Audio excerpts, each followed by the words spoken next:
Seja sua própria motivação. A motivação é a força interna ou externa que impulsiona uma pessoa a agir, buscar objetivos e manter o esforço para alcançar metas. E no mundo em que vivemos, muitas vezes temos mais motivos para desistir, pessoas para criticar, do que nos levar para frente e nos dar entusiasmo. Por isso, seja sua própria motivação. Siga em frente e não desista.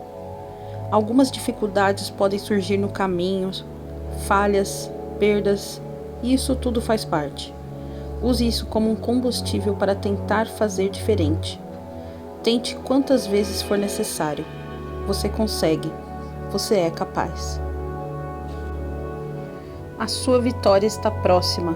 Não desista agora.